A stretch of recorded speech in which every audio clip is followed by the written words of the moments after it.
Hindi, tanong nyo lang. Hindi tanong na. Magandang araw. Ay, nalakas ko pala. Hey, magandang araw. Kamusta ka na? Wait lang. Lakas mo na. Huwag ka tumawa. Hindi lang po. Dalawa na lang kami. O, baka nahihiya, no? Hindi ako kailangan ng camera. Hindi, yung isang mag-setup ng camera. May email. Mayroon na lang isa. May talino mo dyan din. Yung wala. Huwag ka nahihiya. Di ba? Oh, si sir mo. Bakla si sir mo sa ano mo, sa school. Bakla si sir mo eh. Crush niya kayo ano niya, picture niyo doon. Pero siya kwento sa akin, may crush daw siya sa mga class. Okay, yun na. Nakasan mo nga, huwag ka tatawa. Ano po ba ako sagot dyan? Eh di, pero may yun na lang. Mag-a-adlib naman ako, tapos utas mo, basta para magkikwentuhan lang tayo. Okay, para nagkikisminsan. Ganun lang. Bakit ka naman? Okay. Magandang araw. Kamusta ka na? Ayos lang. Okay. Ilang taon ka na? 14. 14 years old. Anong year ka na? Anong grade? Grade 8. Grade 8 sa pasukan o yung nakaraan? Nakaraan. Nakaraan. So, grade 9 ka na sa pasukan. Okay. Saan yung school mo? Limay National High School. Limay National High School. May mga tanong ako, no? Aware ka naman sa concept or konsepto ng LGBT. May mga kaibigan ka, ganyan. At saka, bakit ka pa naging aware? Kasi, Marami ako nakakita tsaka yung mama mo is member din ng LGBT. Okay, sige no. Paano ka, ano yung pakiramdam mo na nagkaroon ka ng mama o nanay na LGBT? Wala, normal lang. Kasi Normal tao lang? pa rin naman siya. Ano no? Tao pa rin naman. Tao pa rin siya. Okay. Tapos, aware ka naman na yung kinalakihan mong magulang is member ng LGBT. Okay, sige. Natutuwa ako, no? Kasi sa ganyang edad mo na grade 8 is aware ka, tsaka yung isip mo is tanggap yung konsepto ng LGBT. Meron pang ibang katanungan. Ano yung mga naging karanasan mo bilang isang kabataan, lalo mo kay sa isang magulang na may pangalaga na parte ng LGBT? Hindi lang ko. Yung karanasan mo lang, yung ganyan, yung pakiramdam, ganyan, na yung pakiramdam mo na anak ka ng isang lesbian, diba tama? Lesbian yung mama mo. Anong pakiramdam mo? Normal. Normal lang din. Parang, mama ko siya eh. Diba? Ganun. Alam ba naman sa school? Siyempre, sa school, alam ba ng mga classmates mo na yung mama mo is member ng LGBTQIA+? Alam. So, hindi ka naman nakaranas ba ng nakina-question yung pagkakaroon mo ng magulang na lesbian? Hindi. Ganyan. Paano hindi? Hindi nila tinatanong o hindi nila inuusisang mabuti yung buhay mo, ganyan. Basta marami ka lang kaibigan. Ganyan. Sige, no?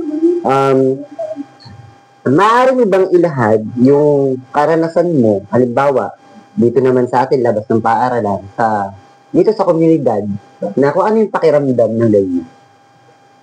Naranasan mo, yung mga karanasan mo, na magkaroon ka ng na member ng LGBT. Ito lang, kasi parang kaibigan ko rin siya.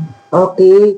Masaya ka kasi parang tropa mo lang si mama mo. Ganyan, para siguro kayong nagkakasundo ko at parang kayo sa pares sa bagay.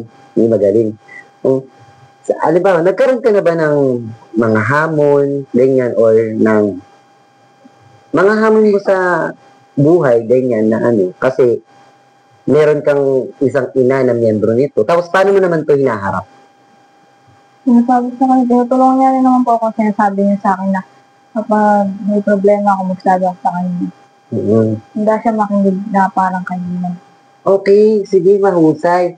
na ayun ang sinasabi ng mama mo na kapag may problema ka, lumapit ka lang sa akin. Kasi para ano, parang kaibigan lang talaga yung turingan nyo sa isa't isa na kahit mag-ina kayo. Kasi ganun yung turingan nyo as a mag-ina, ganyan. Okay, magaling. Ano na yung mga nais mong iparating o ipaalam? Halimbawa, sa school mo, halimbawa, minsan, halimbawa, nakaranas ka ng pambubuli kasi meron kang inang ganyan. Halimbawa lang to, ganyan. Ano naman yung gusto mong sabihin? Halimbawa, sa mga kaklase mo, ganyan na ano. Na halimbawa, nakaranas ng pambubuli. Minsan, halimbawa lang to, pero sabi mo naman, hindi nangyayari. Halimbawa, nakaranas ka lang. Ganyan na, binubuli ka kasi meron kang mama o ina na miyembro ng LGBT, tapos, ano yung gusto mong sabihin sa kanila lang? Normal lang naman ba yun? No. Iba-iba kasi tayo ng pananaw. Iba-iba tayo ng pananaw. Galing mo, no, sa bata mong edad, talagang open-minded siya na, na gano'n yung mama niya, na kahit member ng LGBT, tignan mo ang turingan nila, is magkaibigan lang kayong dalawa na, magaling. Halimbawa naman sa komunidad, ano naman masasabi mo, halimbawa sa mga kapitbahay mo, ganyan. Ay, sa bagay, si mama mo pala kaibigan, no? Kaya, mga kaibigan ni mama mo is, kaibigan mo na din. Ay, magaling, mahusay. Sige. Meron pa akong ibang mga katanungan, no?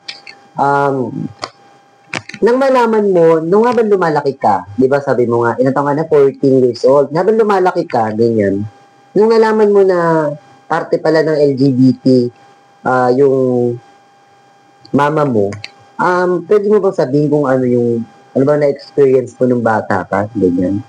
Ano yung unang-unang pumasok sa isip mo, sa isipan mo?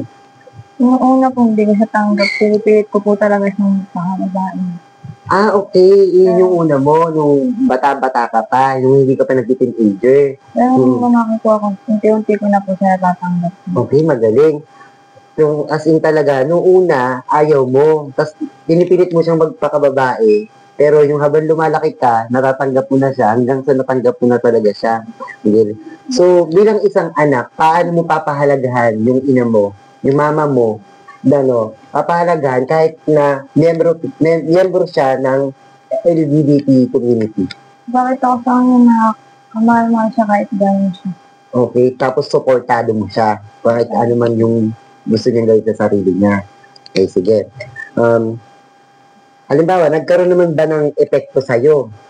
Epekto sa'yo, sa paglaki mo, yung pagkakaroon ng mama na miyembro ng LGBT? Hindi naman. Hindi ka naman naapektuhan kasi parang sa tingin ko, parang lumaki kang mabuting bata din, no?